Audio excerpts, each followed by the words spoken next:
Kidnap and murder ಕೇಸ್ನಲ್ಲಿ ಒಂದು ಕಡೆ ದರ್ಶನ್ ಗ್ಯಾಂಗ್ ವಿಚಾರಣೆಯನ್ನ ಎದುರಿಸ್ತಾ ಇದ್ರೆ ಇದೇ ದರ್ಶನ್ ಮತ್ತು ಗ್ಯಾಂಗ್ನ ಮತ್ತೊಂದು ಕರಾಳ ಮುಖವನ್ನ ಪಬ್ಲಿಕ್ ಟಿವಿ ಬಯಲು ಮಾಡ್ತಾ ಇದೆ ನೋಡಿ. ಸುಮಾರು ಒಂದು 10 ವರ್ಷಗಳ ಹಿಂದಿನ ಕರಾಳ ಕಥೆ ಏನು ಅಂತ ಹೇಳ್ತೀವಿ ಕೇಳಿ.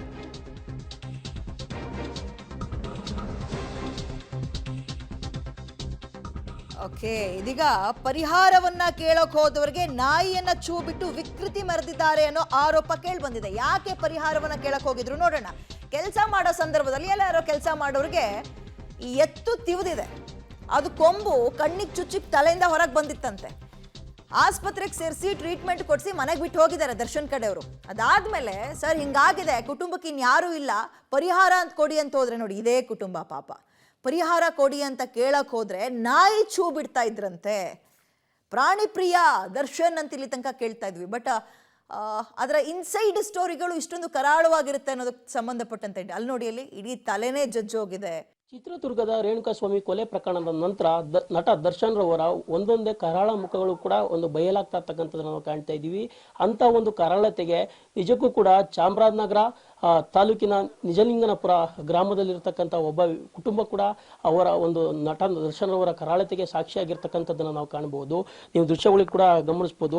ನಟ ದರ್ಶನ್ ರವರ ಟಿ ನರಸೀಪುರ ಬಳಿ ಇರ್ತಕ್ಕಂಥ ಫಾರ್ಮ್ ಹೌಸ್ನಲ್ಲಿ ಕೆಲಸವನ್ನ ನಿರ್ವಹಿಸ್ತಾ ಇರ್ತಕ್ಕಂಥ ಮಹೇಶ್ ಎಂಬಂತ ಈತ 10 ವರ್ಷಗಳ ಹಿಂದೆ ಒಂದು ದರ್ಶನ್ ಅವರ ಫಾರ್ಮ್ ಹೌಸ್ನಲ್ಲಿ ಒಂದು ಕೆಲಸವನ್ನ ನಿರ್ವಹಿಸಿಕೊಂಡು ಹೋಗ್ತಾ ಇದ್ರು ಅಂತ ಹೇಳ್ಬೋದು. ಕೂಲಿ ಕೆಲಸವನ್ನ ಮಾಡ್ತಾ ಇದ್ರು. ಈ ಸಂದರ್ಭದಲ್ಲಿ ಒಂದು ಎತ್ತಿಗೆ ಒಂದು ಲಾಳವನ್ನ ಕಡಿಸ್ಬೇಕು ಅಂತ ಒಂದು ಸಂದರ್ಭ ಬರುತ್ತೆ. ಆ ಸಂದರ್ಭದಲ್ಲಿ ಅವರು ಲಾಳವನ್ನ ಕಡಿಸ್ಲಿಕ್ಕೆ ಹೋದಂತ ಸಂದರ್ಭದಲ್ಲಿ ಈ ಒಂದು ಕಣ್ಣಿದೆಯಲ್ಲ, ಈ ಕಣ್ಣಿನ ಒಂದು ಬಲಭಾಗದ ಕಣ್ಣಿಗೆ ಒಂದು ಎತ್ತಿನ ಕೊಂಬು ಚುಚ್ಕೊಳ್ಳುತ್ತೆ. ಆ ಕೊಂಬಿನ ಚುಚ್ಚುಚ್ಕೊಂಡಂತ ಸಂದರ್ಭದಲ್ಲಿ ಅದು ಈ ಭಾಗ ಹೊರಭಾಗಕ್ಕೆ ಬರುತ್ತೆ ಅಂತ ಹೇಳ್ಬೋದು.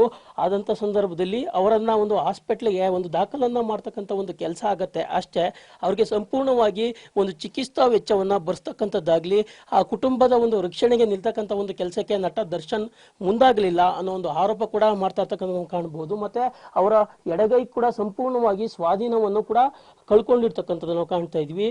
ಈ ಕುಟುಂಬಕ್ಕೆ ಮಹೇಶ್ ರವರೇ ಆಧಾರವಾಗಿದ್ರು. ಆದ್ರೆ ಮಹೇಶ್ ಅವರ ಈಗ ಕಳೆದ 10 ವರ್ಷಗಳಿಂದ ಕೂಡ ಒಂದು ಬೆಡ್ ಮೇಲೆ ಮಲಗ್ತಕ್ಕಂಥ ಒಂದು ಪರಿಸ್ಥಿತಿ ಇದೆ. ಕೂತಲ್ಲಿಯೇ ಎಲ್ಲವನ್ನು ಅವರನ್ನು ನೋಡ್ಕೊಳ್ತಕ್ಕಂಥ ಒಂದು ಪರಿಸ್ಥಿತಿ ಇರತಕ್ಕಂಥದ್ದು. ನಿಜಕ್ಕೂ ಕೂಡ ಅವರ ತಾಯಿ ಮತ್ತೆ ಅವರ ಹೆಂಡತಿ ಇಬ್ಬರು ಕೂಡ ಅವರನ್ನು ನೋಡ್ಕೊಳ್ಳೋದ್ರಲ್ಲೇ ಒಂದು ಕಾಲವನ್ನು ದುಡ್ತಕ್ಕಂಥ ಒಂದು ಪರಿಸ್ಥಿತಿ ಇದೆ ಅಂತ ಹೇಳ್ಬೋದು. ಇದೀಗ ಅವರು ಮಹೇಶ್ ಅವರಿದ್ದಾರೆ. ಮಹೇಶ್ ಅವರನ್ನ ನಾನು ಒಂದು ಮಾತಾಡಿಸ್ತಕ್ಕಂಥ ಒಂದು ಕೆಲಸ ಕೂಡ ಮುಂದಾಗ್ತೀನಿ. ಸರ್, ನೀವು ಎಲ್ಲಿ ಕೆಲಸ ಮಾಡ್ಕೊಂಡಿದ್ರಿ ಮತ್ತೆ ನಿಮ್ಗೆ ಏನಾಯ್ತು ಸರ್ ಆ ಸಂದರ್ಭದಲ್ಲಿ? ಹೇಳಿ ಸರ್. ದರ್ಶನ್ ಸಾಹೇಬ್ರಲ್ಲಿ ಕೂಲಿ ಮಾಡ್ಕೊಂಡಿದ್ದೆ. ಕೂಲಿ ಮಾಡ್ಕೊಂಡಾಗ ಎತ್ಕಲ್ಲೆಲ್ಲ ಕಡ್ಸಕ್ಕೆ ಹೋದಾಗ ಈಗ ನಂಗೆ ಕಣ್ಗೊಡ್ದು ತಲೆಯಿಂದ ನುಗ್ಗೆ ಕಡ್ದು ಬಂದ್ಬಿಡ್ತು ಸರ್. ಅವರು ಇದ್ರಲ್ಲಿ ತಕ್ಕೋಗಿ ಹಾಸ್ಪಿಟ್ಲಿಗೆ ಸೇರಿಸ್ಬಿಟ್ಟು ತಕ್ಕೊಂಡು ಇಲ್ಲಿ ಬಿಟ್ಟೋದು 10 ವರ್ಷ ಆಯಿತು. ನನ್ನ ಎತ್ತಲ ಅವನ ಜೀವನ ಹೆಂಗೆ, ಅವ್ರ ರೊಟ್ಟಿ ಕುಟುಂಬದ ಪರಿಸ್ಥಿತಿ ಹೆಂಗೆ, ಅವ್ರು ಏನು ಮಾಡ್ಕೊಂಡಿದ್ದರು, ಅವನೇನಾದ ಅಂತ ಇನ್ನು ಯಾರು ಕೂಡ ಇನ್ನೂ ಬಂದ ನಾನು ಏನೇ ಎತ್ತಲ ಅಂತ ಕೇಳಿಲ್ಲ ಸರ್. ಅಲ್ಲಿ ನಮ್ಗೆ ಅಷ್ಟು ನೀರು ಕುಡಿಬೇಕಾದ್ರೆ ಯಾರೋ ಒಬ್ರು ನಂಗೆ ನನ್ನ ತಾಯಿ ಇರ್ಬೇಕು, ಇಲ್ಲ ನನ್ನ ಹೆಂಡ್ತಿ ಇರಬೇಕು, ಇಲ್ಲ ನನ್ನ ಮಗಳಿರ್ಬೇಕು. ಈಗ ಸಣ್ಣ ಮಕ್ಕಳು ಯಾವೇ ಗಂಡು ಮಕ್ಕಳು ಅವ್ರು ಯಾವ ಮಾಡೋ ಅಂತ ಮಟ್ಟ ಇಲ್ಲ. ನಂಗೆ ತಂದಕ್ಕ ವಿಧಿನೇ ಇಲ್ಲ ಸರ್. ಯಾರು ನಂಗೆ ಜೀವನಕ್ಕೆ ಏನೂ ಆಯ್ತಾ ಇಲ್ಲ ಇಲ್ಲಿ ಸರ್. ಈಗ ಆ ಘಟನೆ ಆದಂತ ಸಂದರ್ಭ ನಂತರ ನಿಮ್ ಕಣ್ಣು ಸಂಪೂರ್ಣವಾಗಿ ಹೋಗಿದ್ಯಾ? ಬಲಗಣ್ಣು ಹೇಗೆ ಸರ್? ಸರ್, ಬಲಗಡೆ ಹೋಗಿದ್ದು ಅಂದ್ರೆ ಎತ್ತಿನ ಕೊಂಬು ಹೊಡೆದಿದ್ದೆ ಸರ್. ಅದು ಇಲ್ಲಿ ಕಣ್ಣಲ್ಲಿ ಹೊಡೆದಿದ್ದು, ಈ ಮೇಲ್ಗಡೆಯಿಂದ ಕೊಂಬಂದ್ಬಿಟ್ಟಿದ್ದು ಸರ್.